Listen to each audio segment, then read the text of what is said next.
Bonjour! Alors, comment se passer de fromage, volume 2? Alors, on va parler du calcium. Alors, ce fameux calcium, c'est vrai que quand on devient végétalien, c'est une des premières questions qu'on se pose. Ou qu'on nous pose. Et le calcium? Bon, la première question, c'est combien de calcium avons-nous besoin par jour? Alors, selon les sources, ça varie du simple au double. Alors, c'est un peu perturbant. Et c'est d'ailleurs une problématique qui revient souvent quand on est végétalien, c'est de trouver les bonnes sources d'informations. Moi, je sais que ça peut être très fatigant et très frustrant de savoir qui croire, quelle donnée est vraiment valable. À ce propos, je vous conseille une vidéo de Natura Coach, encore. Qui croire pour vous donner des conseils en nutrition et en alimentation. C'est une super vidéo, moi je trouve d'une excellente qualité.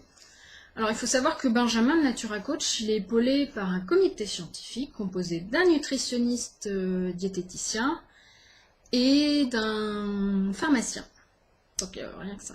Donc il y a pas mal de références, c'est vraiment très poussé et recherché. Donc c'est vraiment intéressant. Et justement, il aborde les conflits d'intérêts de certains organismes nationaux de conseil en nutrition. Et c'est pas étonnant finalement de retrouver en France des grandes consignes de diététique et de nutrition, par exemple, manger un produit laitier à chaque repas. Il faut quand même être conscient que une des meilleures méthodes marketing, c'est encore de convaincre son client que sans son produit, il va être en mauvaise santé. C'est quand même merveilleux. Alors, la dernière fois, on a pu voir qu'on pouvait devenir accro. Et en plus, on persuade les gens que s'ils arrêtent, ils vont être très malades. C'est génial. Je sais pas, quelque part, c'est quand même, c'est époustouflant de voir tant d'ingéniosité. Bref. Donc, les besoins en calcium, selon les sources, ça varie du simple au double, de 500 mg à 1200. Mais ça, je dirais, prenez pas trop la tête là-dessus, sur ces chiffres, parce que finalement, je sais pas si vous allez réussir à estimer combien vous êtes capable d'assimiler en une journée avec ce que vous mangez. Ça va être compliqué, pénible. Alors, oubliez complètement. Vous allez gagner du temps et de l'énergie. Donc, deuxième point à savoir, c'est que c'est pas parce qu'un élément, un produit alimentaire contient du calcium qu'il est forcément assimilable.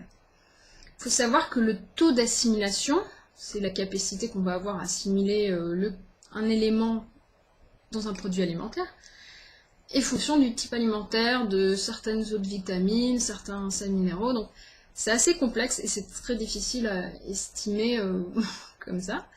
Donc on peut dire par exemple qu'il y a une biodisponibilité en fonction des aliments. Donc même si les produits laitiers par exemple contiennent beaucoup de calcium, ils ont un taux d'assimilation seulement de 30%. Déjà, ça devient moins intéressant.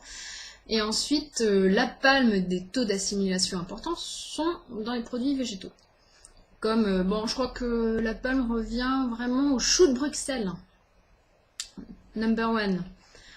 Donc ça peut aller de 40 à 60% de taux d'assimilation. Donc c'est beaucoup plus intéressant. Bon, après, des quantités moindres, mais le taux d'assimilation est plus important. Donc à y bien réfléchir, les produits laitiers ne constituent pas la seule source de calcium.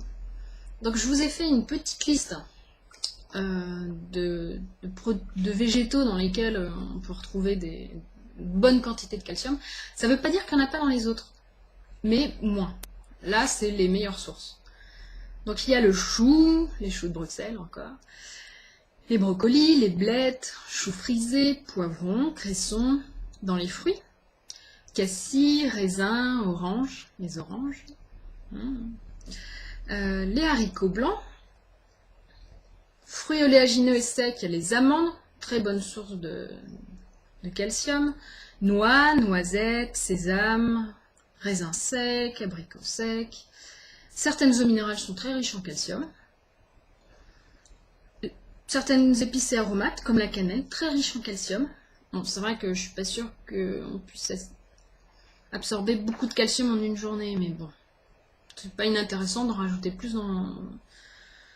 dans ces plats de manière générale, parce que c'est pas mauvais, et puis ça En général, les épices ont beaucoup de vertus, donc je vous conseille de cuisiner plus épicé. Le tofu, il y en a pas mal. Et dans certains, les végétaux, comme là j'ai du lait de riz, sont additionnés en calcium. Je ne sais pas si vous voyez bien. Donc ça peut être intéressant si vous avez des craintes pour vous rassurer. Lait de riz avec du calcium, à la place du lait que vous prenez d'habitude, ce sera très bien. Donc finalement, quand on devient végétalien, on a les craintes que ça devienne de manquer de calcium, que ça devienne monotone, triste. Alors pas du tout. Faut apprendre à manger varié. Et là, je parle pas seulement du calcium, je parle de tout finalement Globalement, pour être en bonne santé, apprenez à manger plus diversifié. Plus de légumes variés. Pensez aux graines, sésame, graines de courge, graines de tournesol. Pensez à manger plus de fruits secs, les amandes, les noisettes, les raisins secs. Allez-y, allez-y, allez-y, ce n'est pas mauvais. On va dire beaucoup disent que c'est plus riche. Ah oui, mais c'est pas comparable quoi. Enfin, c'est riche, globalement. Riche en sucre, riche en tout. Donc vous y gagnez vraiment, vraiment. Surtout que c'est pas plus gras que certains fromages. Donc n'hésitez pas à manger des fruits secs, à manger des épices, à mettre plus d'épices, d'herbes dans vos recettes. Ce sera tout bénéf. Donc mangez plus varié. Et même certains légumes dont vous avez perdu l'habitude ou que vous ne savez pas cuisiner, je vous assure que vous trouvez des recettes. Le fenouil, le chou rave, tout coude de blette. Forcez-vous un peu à les essayer, à les cuisiner. Souvent, ils sont moins chers en plus. Donc, c'est pas inintéressant. Et en plus, ils ont des vertus. C'est des vrais médicaments en soi. C'est vraiment important de pas se suffire du poireau, de la courgette, du poivron. Je dis pas qu'il faut pas en manger, hein, c'est très bon, il y a beaucoup d'intérêt, mais il faut diversifier. Donc, le quatrième point, qui est aussi très important, on peut pas se soucier du calcium si on ne se soucie pas de la vitamine D. L'assimilation du calcium dépend de la vitamine D. La vitamine D, c'est celle qu'on est capable de synthétiser avec la lumière du soleil. Donc il faut s'exposer au soleil. Alors je sais que certains, on prend les ampoules de vitamine D en hiver quand vraiment on a des taux très bas et on se retrouve tous avec des taux très bas. Donc finalement, si vraiment on se souciait du manque de calcium de la population, on se soucierait davantage de leur manque de vitamine D.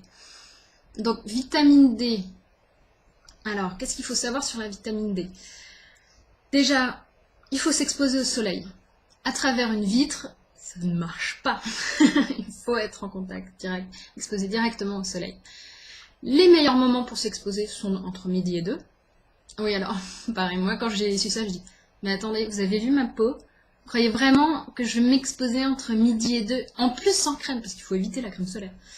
Ouais, mais en fait, plus on a la peau claire, et moins faut s'exposer moins on a besoin de s'exposer longtemps.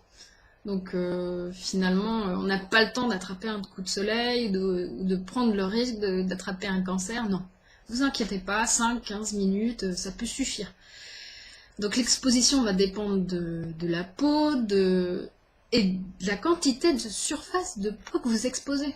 Si vous montrez juste votre tête, ça va prendre plus de temps que si vous mettez un petit maillot de bain sur votre terrasse. Donc, à voir votre méthode, comment vous exposer plus souvent, peut-être prendre l'habitude de manger plus facilement dehors, prendre le temps d'une pause, je sais pas, changer vos habitudes. C'est jouable. Voilà. Donc j'espère avoir fait à peu près le tour des points qui auraient pu être des points vraiment les plus importants. Donc, je résume. 1. Méfiez-vous des sources d'informations sur le calcium. Elles ne sont pas toutes fiables.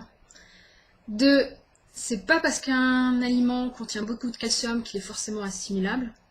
Donc, les végétaux sont des sources tout à fait respectables en calcium. 3. Mangez varié, diversifiez, changez vos habitudes. C'est toute une culture culinaire qu'il faut découvrir. Donc allez-y, lancez-vous progressivement, mais lancez-vous. 4. Pas de bon taux de calcium si vous manquez de vitamine D. Donc, go, allez au soleil, profitez du soleil, lunettes de soleil, hop, sur les terrasses, profitez, allez boire un verre, juste allez-y gaiement. Voilà. Si vous avez aimé cette vidéo, pensez à la partager, à cliquer sur j'aime et à me laisser un commentaire. Merci. À bientôt!